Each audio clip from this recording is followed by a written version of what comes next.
Esteban Ocon hit 355 kph before turn 1 at Barcelona. That's not a simulation, that is the visceral reality of Formula 1 in 2026. The new power units were supposed to be sluggish. Critics warned of Frankenstein cars that would need to downshift on straights just to reach the finish line. They were wrong. The acceleration is being described as brutal, but there is a catch. A massive terrifying catch that has team bosses losing sleep. By the end of this video, you will understand exactly why the new era of F1 isn't just about raw speed, it is about a fundamental rewiring of what it means to be a racing driver. We finally have concrete data, albeit unofficial. After months of speculation and doom-mongering, the teams have completed their initial shakedowns and the first tests in Barcelona. We know how the cars behave, we know what the drivers feel. The verdict is a mix of relief and genuine fear. The nightmare scenario of Formula E on steroids has been avoided, but it has been replaced by a technical challenge so complex that a single mistake on a warm-up lap could destroy a driver's entire weekend. But before we expose the invisible killer hiding in the throttle pedal, we need to look at the raw performance. Before we get into it, don't forget to drop a like and subscribe, it really means a lot to me, and you definitely don't want to miss what I've got planned in future videos. Let's get into it. When that 350 kilowatt electric motor delivers its torque, the response is instant. The sensation of speed climbing is insane, unlike anything we've seen before. This is because the new battery has nearly triple the capacity of the last generation. It provides a kick that creates closing speeds we haven't seen in decades. Toto Wolff observed George Russell overtaking Franco Colapinto during a long run, passing him by 50 kilometers per hour. On a straight, that is terrifying, it's exhilarating, and it guarantees that overtaking is going to happen. But that power comes with a precarious price tag. The battery is powerful, yes, but it is effectively a 4 megajoule bucket of energy that empties with frightening speed. This brings us to the first major hurdle. You have 1000 horsepower under your right foot, but you cannot use it whenever you want. If you unleash the beast too early, you are a sitting duck. If you save it for too long, you're slow. It turns the cockpit into a high-pressure environment where instinct fights against efficiency.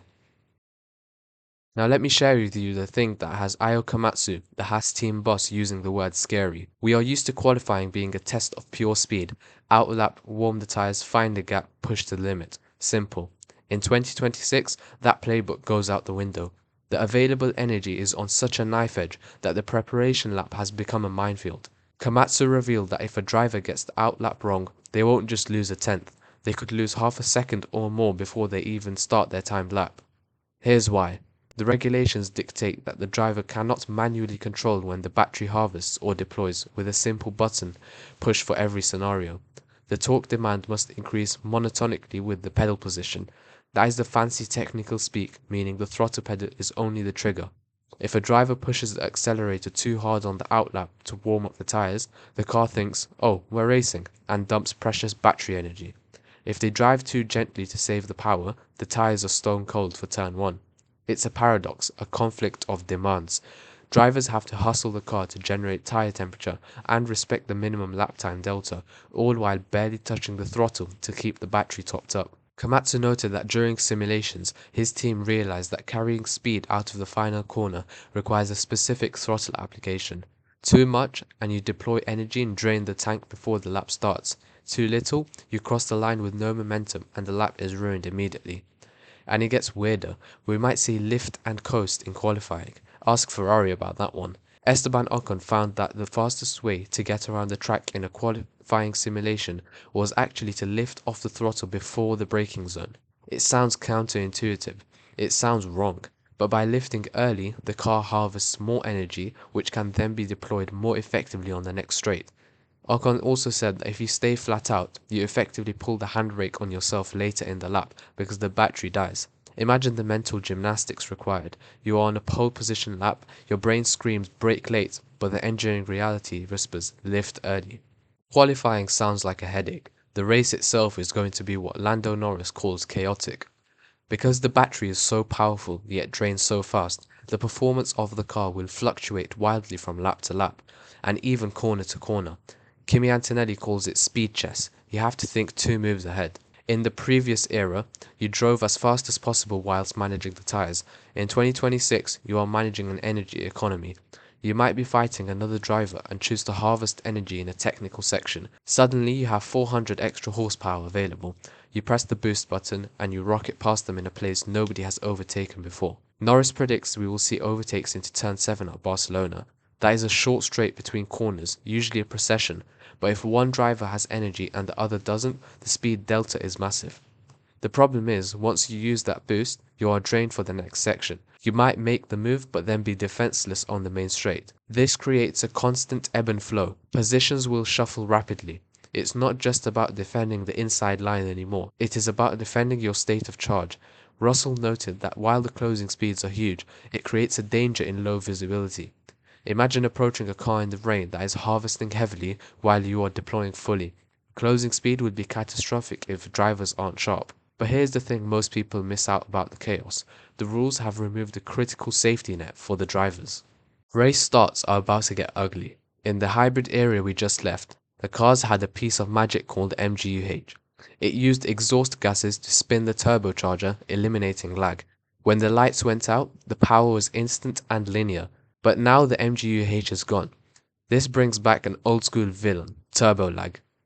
You might think, well, they have a massive electric motor, surely that fills the gap. Not on the starting grid. The regulations, specifically Article 5.2.19, forbid using the MGUK to spool up the turbo while the car is stationary. Drivers cannot use the battery to prep the engine. So how do they launch? They have to rev the nuts off the internal combustion engine. Observers at Barcelona saw drivers holding high revs for uncomfortable amount of time, trying to keep the turbo spinning mechanically. But the moment they drop the clutch, the engine bogs down. The revs drop, the turbo slows, and the power vanishes. And they can't use the battery to save them immediately. Another rule, Article 5.2.12, says the electric motor cannot deploy until the car hits 50 kph. That first 50 km per hour is no man's land. If a driver fluffs the clutch release or lets the revs drop too slowly, they are stranded in a valley of turbo lag with no electrical lifeline. Lando Norris admitted it is quite a bit trickier, and that the dodgy gaps in power are hard to manage. Even after hitting 50 kph, using the battery to recover from a bad start is a gamble. If you dump all your electrical energy to fix a bad launch, you arrive at turn 1 with an empty battery. You are vulnerable instantly. This inconsistency means we are going to see mixed up grids into the first corner. The days of computer perfect launches are over. Let's take a breath. It sounds stressful and it sounds difficult, but there is actually some incredibly good news coming out of the cockpit. For the last few years, drivers have complained that F1 cars feel like boats, heavy, stiff, and prone to breaking spines with porpoising. The 2026 cars have gone on a diet.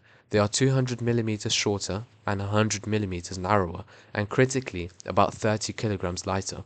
It doesn't sound like much, but the drivers can feel it.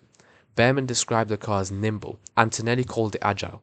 The change of direction in slow-speed corners is sharper. The cars respond to inputs rather than fighting inertia. And the bouncing? Gone. Because these cars rely less on ground effect tunnels, teams don't have to run them millimeters from the asphalt with suspension as stiff as concrete. George Russell said his back is finally having an easier time. They can run the cars with rake again, nose down, tail up, which gives engineers more freedom to play with mechanical balance. The cars slide more. They have less downforce, which means less grip. Ocon compared the feeling to the 2020 era, where the cars were less snappy and more comfortable to slide at high speeds. This makes them harder to drive, yes, but also more fun. It puts the skill back in the hands of the driver rather than the aerodynamicist. So, where does this leave us? We have cars that accelerate like rockets, run out of breath like sprinters, handle like go-karts, and punish mistakes with ruthless efficiency. There was a genuine fear that energy management would turn Formula 1 into a math equation, that drivers would be lifting off halfway down every straight, cruising to save battery power. George Russell admitted he was worried it would feel like Formula E, where you need an engineer to drive the car. But after driving the W17, his fears vanished. He said it feels intuitive, like a race car. The complexity, the lift and coast, the harvesting, the gear shift, it all becomes part of the rhythm. Russell compared it to the days of Ayrton Senna. Watch old footage of Senna. He didn't just plant his foot, he was stabbing the throttle through corners, blipping it to keep the turbo spinning. It was a unique technique for a unique era. 2026 is just another evolution. Drivers will have to downshift aggressively to harvest energy. They will have to feather the throttle in qualifying. They will have to play chess at 350 km per hour. Piastri calls it rewiring your brain. Ayao Komatsu calls it counterintuitive, but nobody is calling it boring. The fear of slow, lumbering cars is dead. The new fear is legitimate competition.